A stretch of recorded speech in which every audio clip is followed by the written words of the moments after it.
Right, settle down, please.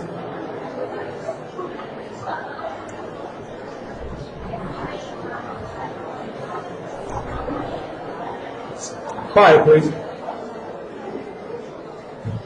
Thank you. Now, before the break, we looked at the sort of broader technological and social shifts that occurred in the course of the 20th century. And in the coming 45 minutes or so, we will discuss how these shifts manifested themselves in architectural terms, and also how they tie the various lectures in this module together. Now, the remarkable thing about the 19th century was the fact that, unlike previous eras, it never produced a unified architectural language that was genuinely of its own time. Throughout the Western world, architects drew their inspiration from the styles of previous eras. And the slide shows two of the many great Victorian buildings that we have in Liverpool.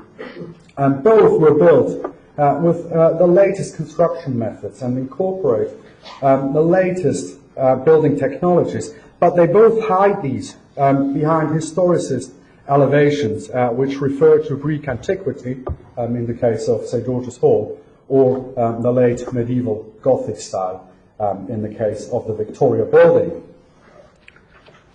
In the second half of the 19th century, artists and architects in various parts of Europe began to make a stand against such backward-looking traditions, each in their own way, but with the overall aim to not just be modern, but to look modern as well. This first happened here in Britain with the arts and crafts movement, whose crowning achievement, perhaps, is Charles Rennie Mackintosh's Glasgow School of Art. Now, what makes this building so extraordinary is that nothing about it refers to any past historic style. Note that the seemingly classical symmetry of the building is repeatedly broken, most notably through the different number of windows on either side of the central axis, but also the different sizes of the windows and the different spacing between them. Now, there's not a hint of applied decoration or ornamentation anywhere. The stone walls are flat, almost industrial. Lintels in exposed concrete bridge the wide window openings of the studio spaces. And the windows themselves are made of thin metalwork without any mullions. In Britain, such early attempts at freeing architecture from its historic shackles remained initially of little consequence. But on the European continent, they were taken up with enthusiasm as part of a broader artistic movement which had distinct regional offshoots. The French called it Art Nouveau, which is also the term used in the English language. The Germans called it Jugendstil. The Italians called it Stile Liberty. And the Spanish, or rather the Catalonians, refer to it simply as Modernismo. The slide shows two early and fairly typical examples of this new style. On the right, you have the interior of Horta's Hotel Tassel, generally acknowledged as the first Art Nouveau building. And on the left, one of Guimar's famous entrances to the new metro underground system in Paris, which was opened on the occasion of the World Exhibition in 1900. In both cases, you can see that the new structural materials, specifically iron, are not hidden behind historic facade designs, but displayed openly in the form of these characteristically entwined floral motifs, which sort of blur the distinction between structure and ornament. Next week, Nicholas Ray will be our guest lecturer. Now, Professor Ray is a distinguished architect and academic from Cambridge University, and he will explain to us in great detail the cultural and sort of philosophical underpinnings of this important period around the turn of the century. His particular emphasis will be on Vienna, which became a cradle of artistic innovation, not just in architecture, but in furniture design, graphic design, and other creative fields as well.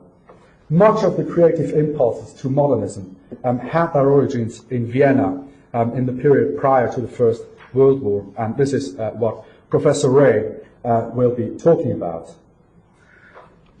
Now, historically, highly unusual, Europe from the early 1870s onward enjoyed a period of prolonged peace.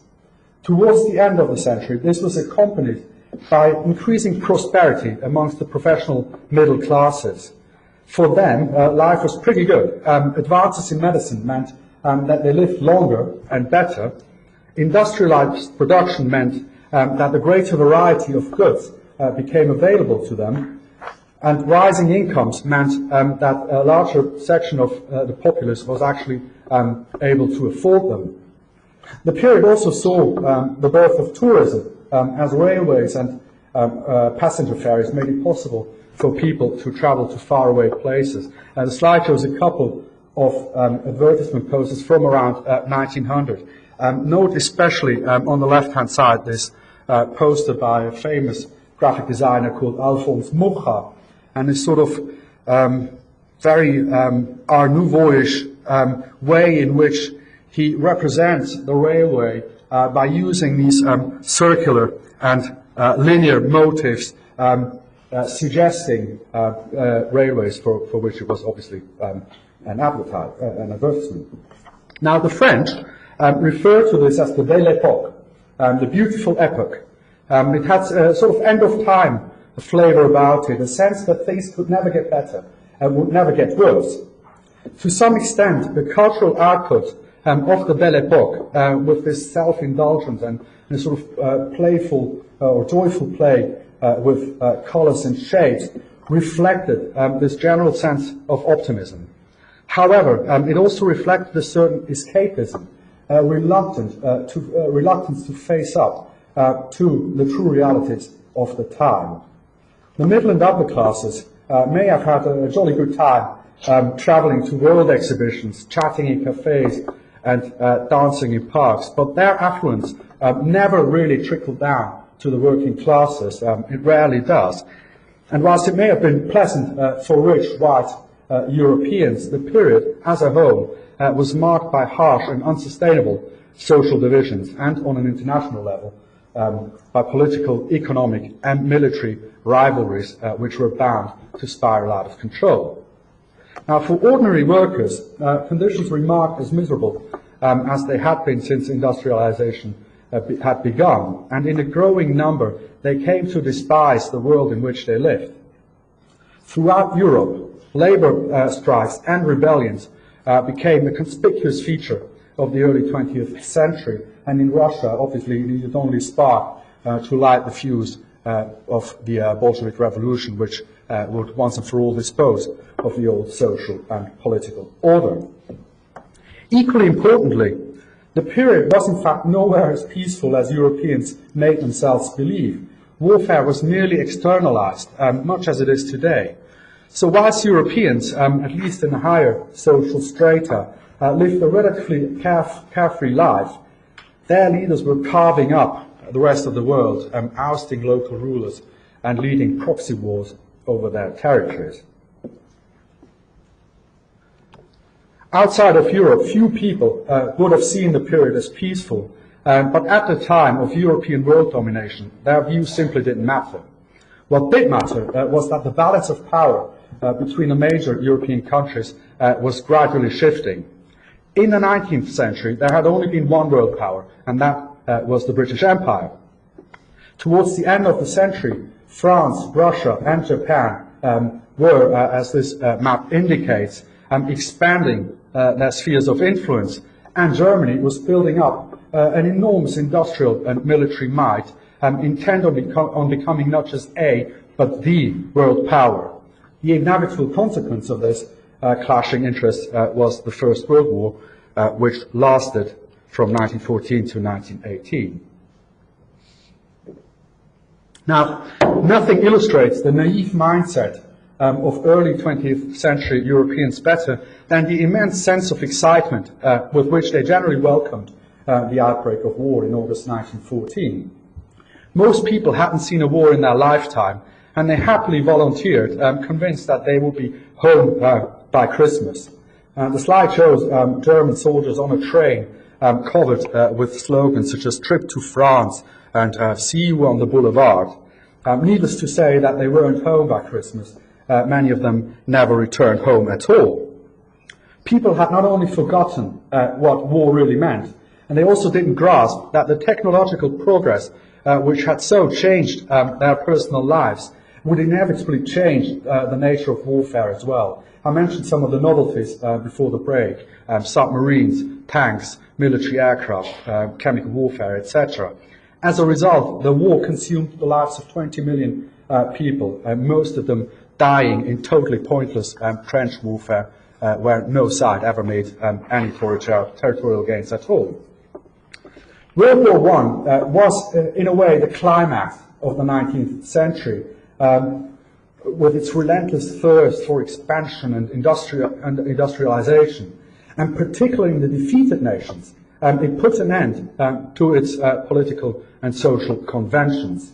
The German, Austrian-Hungarian, Russian, and Ottoman empires all folded, and the new republics, which were installed in their place, were vibrant and volatile places which initially sought a clean break with their imperial past. Along with the technological advances mentioned earlier, electric lighting, cheap energy, new building technologies, etc., these conditions were conducive to the creation of an entirely new architectural language. And this language, modernism, will be at the core of our lecture course this term. Now, unlike Art Nouveau, which had offered a new mode of expression but did not suggest a fundamental change in architectural approach, modernism promised just that. This was to be an architecture which would embrace new technology and openly display new technology, prioritize function over form, space over appearance, etc. At least that was the claim. Now, the rise of modern architecture happened simultaneously in various regions of Western Europe and was driven by different groups with sometimes vastly different philosophies. In the Netherlands, the De Stijl group sought for a universally applicable aesthetic based on planar compositions in white and primary colors. Riedfeld's Schröder house is a prime example of this style architecture. In Switzerland and Germany, architects looked into the minimal requirements of dwellings to create economically optimized functionalist buildings. A prime example is, of course, Gropius's building for the Bauhaus in Dessau. And finally, in France, Le Corbusier created a number of houses teams which would become modernist prototypes for decades to come. Now, all these buildings were built in the space of 3 years, between 1924 and 1927, which shows you just how rich and exciting the interwar period in Europe was. And because it was so rich and exciting, I will be discussing it myself in the third lecture this term, which will link up and slightly overlap with Professor Ray's talk of the preceding week. The same period between the two world wars will also be covered in a separate lecture on the United Kingdom. Now, there's always considerably less soul-searching in countries which emerge victorious from a war. And whilst there were social and political shifts in Britain as well, and they were nowhere near as radical as elsewhere, and the same applies to its architecture and to its culture more generally. Now, the relationship between Britain and modernism was and continues to be a tricky affair. Unlike in continental Europe, modernism in Britain had a very rocky start. The architectural establishment resisted the imports of what they considered to be German communist ideas and promoted a rather more classical architectural approach, a prime example being this unbuilt the first unbuilt scheme for Liverpool Catholic Cathedral by Edwin Lutyens. Now, at a time when in Europe large corporations and public authorities commissioned modern architects for their new buildings, in Britain their activities were largely limited to homes and housing schemes for sympathetic clients. The image on the left shows a particularly important one by Cornwall, Ward and Lucas. Now, these tensions, I suspect, will be at the core of our fourth lecture this term.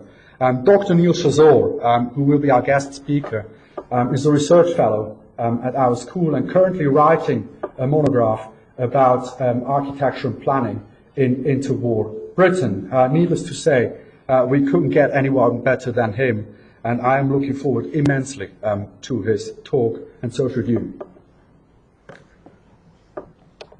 Now, in the second half of the 1930s, the spread of modern architecture in both Britain and the United States, and indeed in other countries as well, Turkey, Japan, and others, was accelerated by the arrival of German architects who were forced to flee the Nazi terror. Germany, of course, had lost the First World War and paid a very steep price for it. It was stripped of its territories in East and West. It was compelled to reduce its military to the bare minimum, and it was forced to pay punitive restitution payments to the victorious countries, mostly France. The result of this was economic depression, an angry and impoverished population, and hundreds of thousands of highly trained, highly armed, and highly disillusioned military personnel with nothing to do and no purpose in life, Hitler being one of them. Culturally, the Weimar Republic in Germany, which lasted between 1918 and 1933, was buzzing. You remember the picture I showed you before the break of this Berlin club in the 1920s. So not just in architectural terms it was buzzing, but also in art, film, music, literature, etc. However, it was also a place of high social tensions. And once the Nazis, with their unconcealed thirst for expansion and their inhumane nihilism, seized power in 1933, another war became ultimately inevitable. The Second World War lasted between 1939 and 1945 and cost the lives of more than 60 million people, including 6 million who were murdered with appalling efficiency in annihilation camps, more than 1 million in Auschwitz alone, the dark side of modernity. Germany and the other Axis powers were ultimately defeated by an uneasy alliance consisting mainly of the United Kingdom, the United States, the Soviet Union, and France. However, looking at it from a late 20th century perspective, there really was only one winner, and that was the United States. The 20th century was very much the American century, and particularly so in the second half.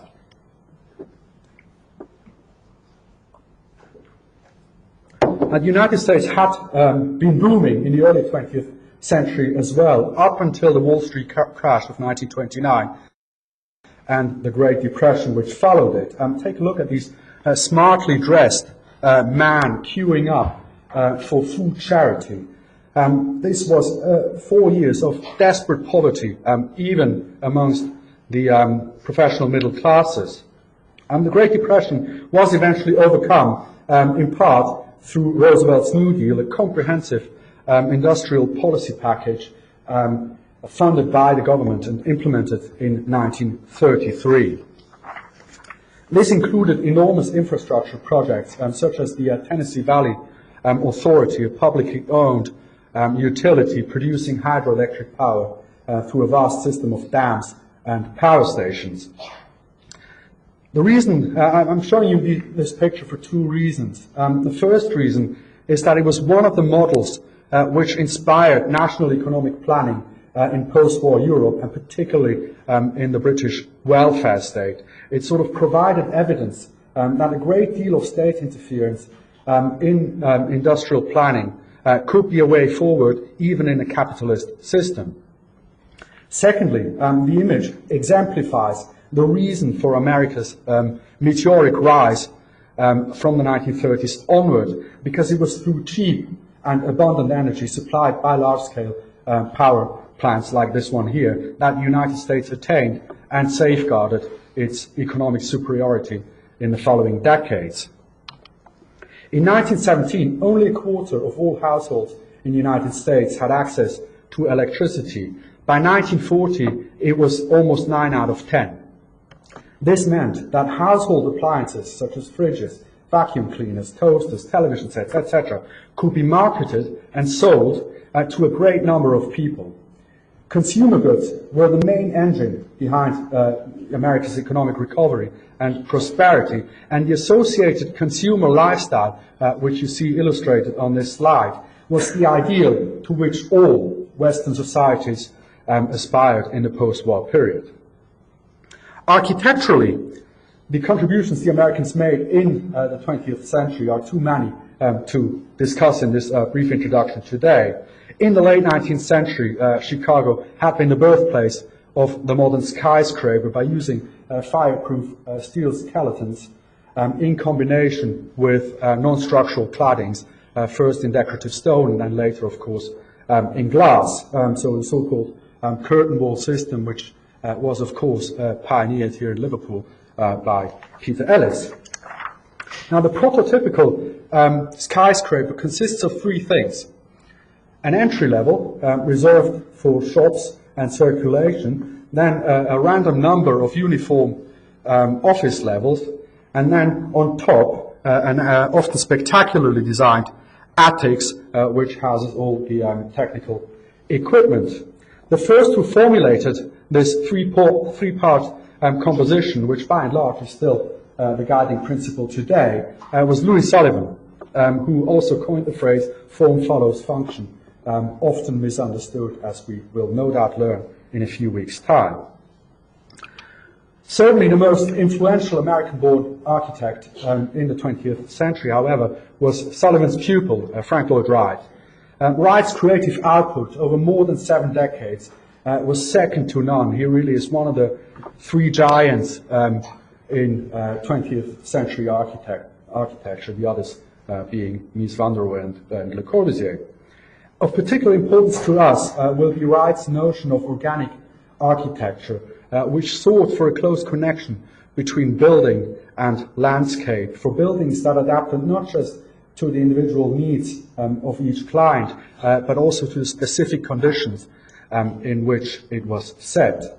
Now, Frank Lloyd Wright himself worked mostly in the American Midwest, and the general flatness of his geographic context often inspired buildings with a great horizontal emphasis, as you can see on both these examples here. This, as well as the underlying philosophy itself, had the greatest impact on European architects both before and after the Second World War. In the 1930s, many modernist architects fleeing Nazi Germany ended up in the United States, which could offer them political refuge and economic prospects second to none. Amongst them was Mies van der Rohe, who developed a particularly reduced, minimalist approach to modern office buildings. After the war, this approach spread globally through large American practices such as Skidmore, Owings and Merrill, whose staff usually consisted of people who had studied either under Mies at Chicago or under Gropius at Harvard. By the late 1950s, more expressive forms of architecture emerged, which seemed to challenge the rigidity of the so-called international style of modernism. Seen with today's aesthetic sensibilities, few architects were as forward-looking as Eero Saarinen, whose complex undulating shapes seems to anticipate the vocabulary of contemporary architects such as Zaha Hadid or Santiago Calatrava. 10 years later, in the late 1960s, American architects were also at the forefront of postmodernism, a sort of mannerism driven by a broader disaffection with modern society and its values, including its architectural values. The slide shows the Vanaventuri house built by Robert Venturi for his mother, pretty much the first, or one of the first examples of postmodern architecture. Now, this is, of course, all very sweeping, and to give you a proper and thorough account of American architecture in the 20th century, I have invited Neil Jackson to give 3 separate talks to us.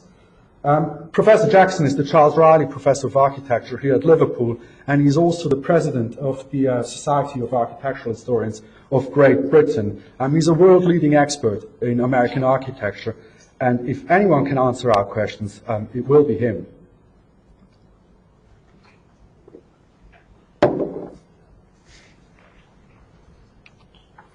Now, the economic rise of the United States after the Second World War owed much to the fact that the country, unlike all its allies, had been spared from any war damage. The United States entered the Second World War after the Japanese surprise attack on Pearl Harbor. But apart from that, that was pretty much the last the normal American person saw of the war, at least on his or her own soil. In stark contrast, in Europe and elsewhere, the war brought devastation at an unprecedented scale. And in this, the 2 world wars really differed very markedly. The First World War was 4 years of atrocities, but these were largely limited to particular battle zones. For many ordinary people, at least in Europe, life continued pretty much as normal. The Second World War, on the other hand, was a total war in every sense of the word. Nobody remained unaffected by it, as neither side hesitated to unleash its full weapons arsenal on civilian targets. The sheer scale of devastation, particularly in the most populated industrial conurbations of Europe, was an immense challenge and opportunity for architects, and these will be the focus of one of my own lectures this term. The emphasis will be on Europe, but I'll also try to fill in some other gaps, discussing at least in passing events in other regions which may not feature in one of our guest lectures. I'm thinking of particularly interesting architecture in South America, specifically in Brazil, possibly Eastern Europe, Israel, and almost certainly Japan. I can't go into any more detail at the moment because I simply don't know what I'll be covering until I hear what our guest lectures will cover. Certainly, the emphasis will be on Western Europe. The aftermath of the Second World War made little distinction between winners and losers in Europe. The situation was largely the same for all of them. Industries and infrastructures were destroyed, the housing stock was depleted, and they were all essentially bankrupt. Eastern Europe came under economic and political control of the Soviet Union, and to contain the spread of communism, the United States bankrolled reconstruction throughout its comprehensive Marshall Plan, which between 1948 and 1951 injected the equivalent of $150 billion in today's money into the European economies. Initially, so in the first 5 or 10 years after the end of the war, the focus was entirely on infrastructure and the provision of vital services, specifically schools and housing. Having said that, Europe recovered remarkably quickly, and from the mid-1950s onward, most countries entered a decade of tremendous economic growth, the Wirtschaftswunder, economic wonder, as it is still referred to in Germany today.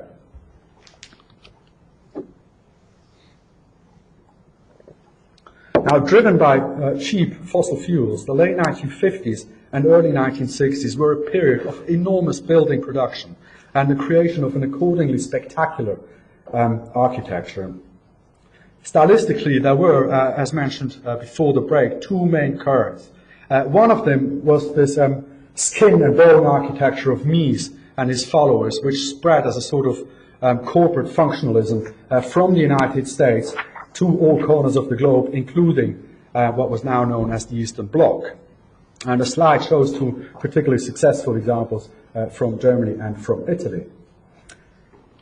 The other, more homegrown style was brutalism, which drew its inspiration from the post-war work of Le Corbusier, pretty much the only leading modernist who had stuck it out in Europe during the war, and who, by this virtue alone, was held in extremely high esteem by a young generation of European architects. Little was known at the time of his less savory dealings with the Nazi sympathizing Vichy regime in France. The slide shows one of the main prototypes of brutalist architecture, Le Corbusier's Maison Jaoul in the outskirts of Paris. And the picture on the right shows a church by Walter Förderer, one of the most uncompromising brutalist architects of the 1960s. You will hear more about all this in a few weeks' time. Now, my lecture on the post-war period will touch on a wide range of topics and regions, and I've therefore decided to invite a guest speaker to explain the situation in one country in more detail. In this case, it will be one of our best PhD students, Ewan Harrison, who will cover the exciting post-war period in the United Kingdom. Now, the situation in Britain was as dire as anywhere else in Europe after the war. Indeed, paradoxically, it was perhaps even worse. Wartime rationing in Britain continued until the mid-1950s, and this included the rationing of building materials. This meant that everyone who wanted to build anything had to apply for permission to use building materials, and these permissions were usually only given out for housing, schools, and to some extent industry. There was, in other words, no private architecture to speak of. However, there was also, within this poverty, an enormous sense of optimism and common purpose, driven by the conviction that the war had been won through a collective national effort, and that the same collective effort should now be applied to peacetime reconstruction as well. The British welfare state, specifically the NHS, is the legacy of this post-war spirit, and so is the superb and internationally renowned architecture the British produced in the post-war period.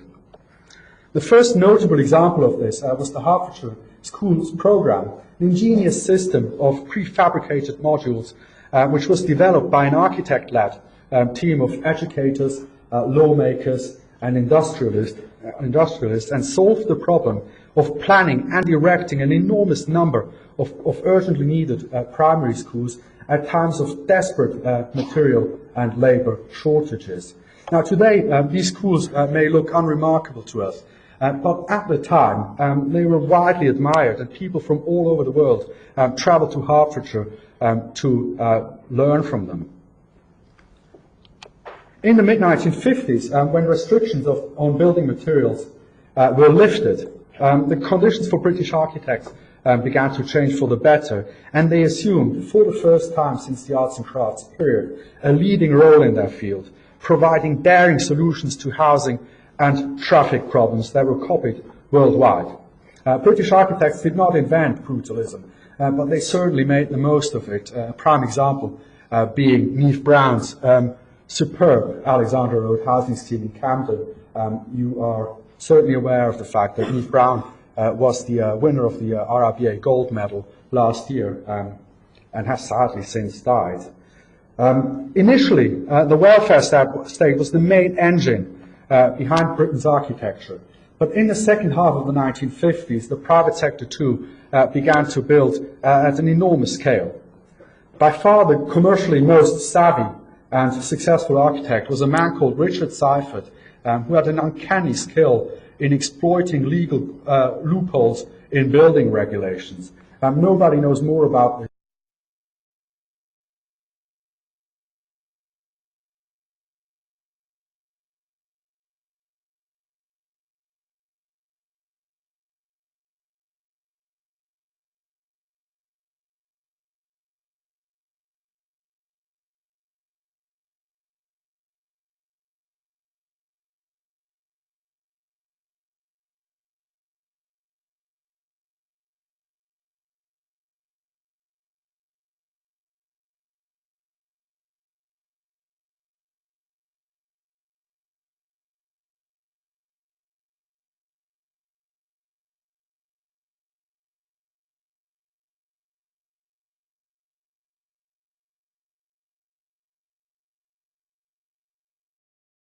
knows more about this than you, and I look forward to his sharing some of the insights of his research with us.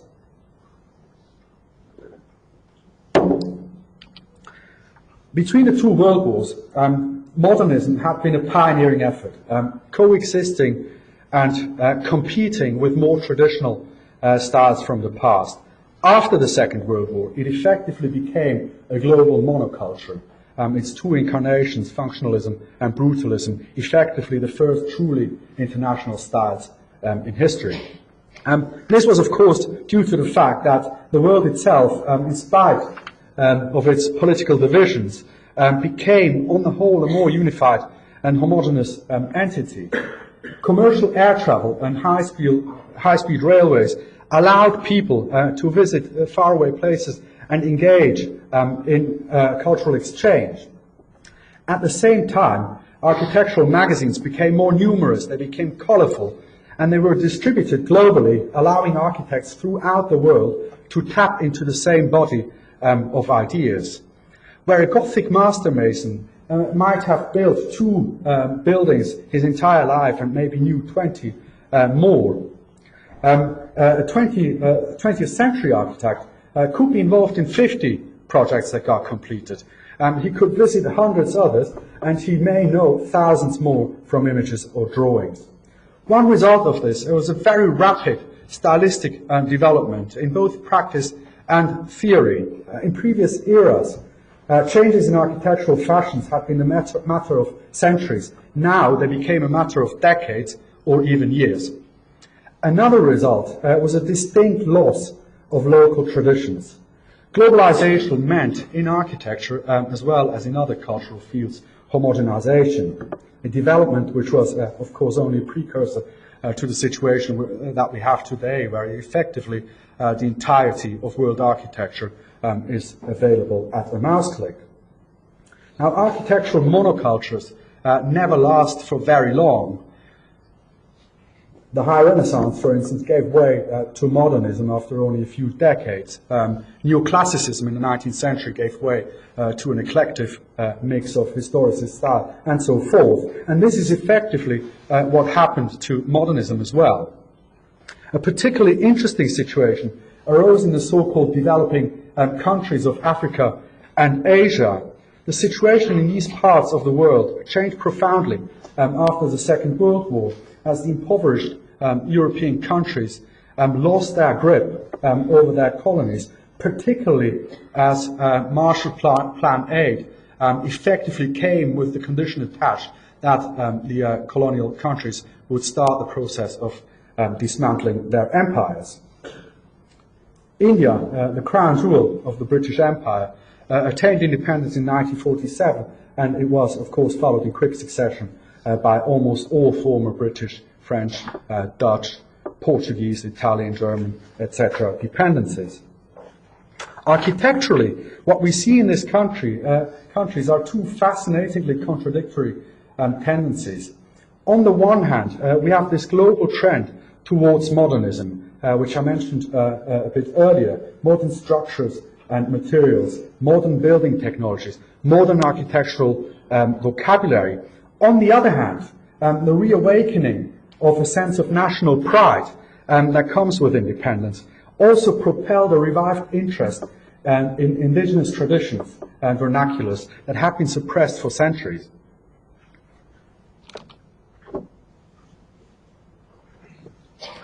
Architecture had always been a medium of imperialism. In conquered territories, it was always Western architects working for the colonial service who built the representative public buildings. And the architectural language they used reflected their tastes, not the tastes of their subjects. In late colonial times, so 1940s, early 1950s, attempts were made to adapt Western modernism to local vernaculars, but it was not until countries in Asia and Africa actually gained their independence that local architects began to successfully merge the modernism they had acquired through their training in the West with the local traditions they knew and treasured in their home countries. In the post-war period, Modernism became a global architectural language, but it was a language which was spoken in an increasingly large number of regional dialects. This interplay between modernism and local vernaculars is a key aspect of recent architectural history, and one that has attracted a great deal of research in the past couple of decades, slowly giving us here in the West a more balanced and broader understanding of architectural developments elsewhere. Such considerations, I suspect, will be at the heart of our two guest lectures by Soumen Bandyopadhyay. Professor Bandyopadhyay is not only a very distinguished scholar, but also the head of the School of Architecture here at Liverpool, and his two lectures will center on East Asia and particularly on India. The slide shows excellent examples of the work of Jeffrey Bawa, an AA-trained architect who practiced in Sri Lanka, and Charles Correa, an MIT-trained Indian architect, and as far as I know, the first non-Western recipient of the RIBA Gold Medal.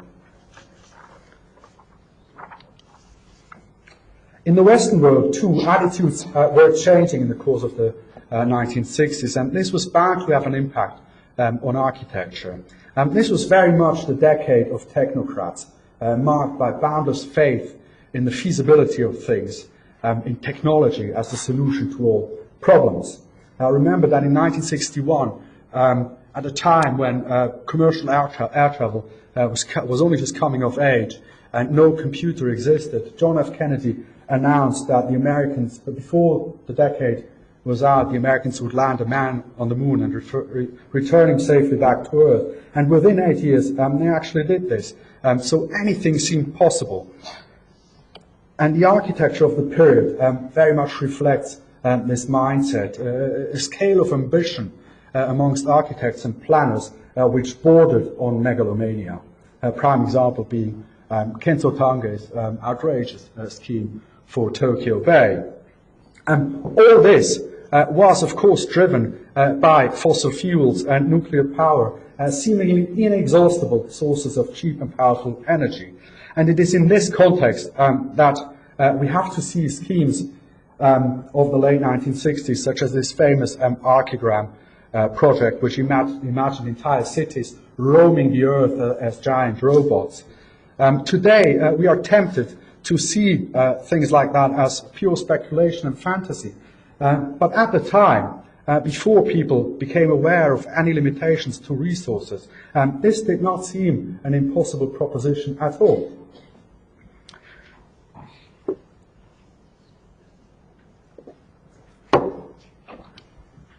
Now, socially and culturally, the changes set in before the downsides of modern technology became fully obvious. Yes, technological progress had made life better for ordinary people, but for younger people, students such as yourselves, this didn't matter all that much. They had grown up in a world of plenty, with free healthcare, free access to higher education, cheap housing, etc. This was the only world they knew. They may or may not have been conscious of its benefits, but they clearly didn't share the values and post-war anxieties of their parents. In Vietnam, the greatest military might the world had ever seen was let loose on a population of peasants, which led to great civil unrest in America and throughout the Western world. All across the globe, people were living in constant fear of complete annihilation due to the nuclear arms race between the two world powers. Obviously, technological and industrial progress wasn't all that rosy. It didn't solve all problems and seemed to create quite a few of its own.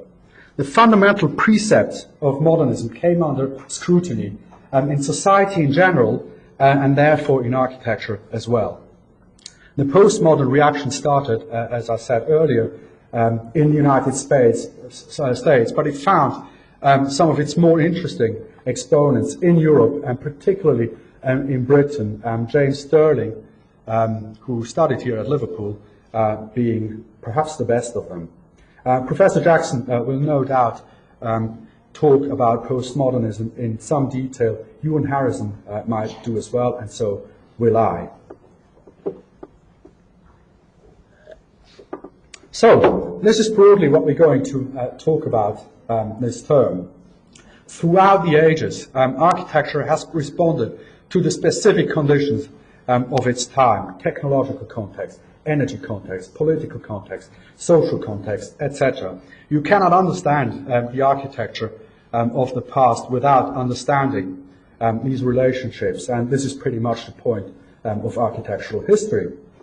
Now, architectural history does not provide ready-made solutions for contemporary problems, but awareness of the diverse conditions that have a bearing on architecture is, as far as I'm concerned, really pretty much a precondition for finding these solutions.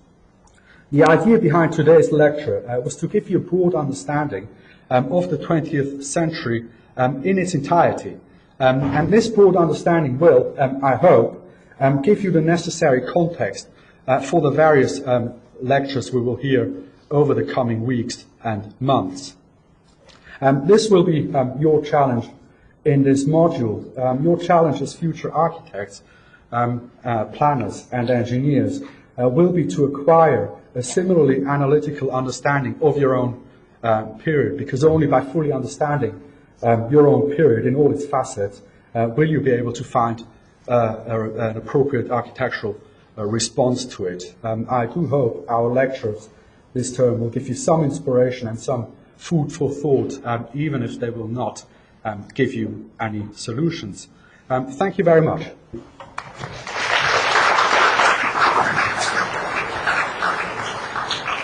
Are there any questions about any of this? No? Excellent.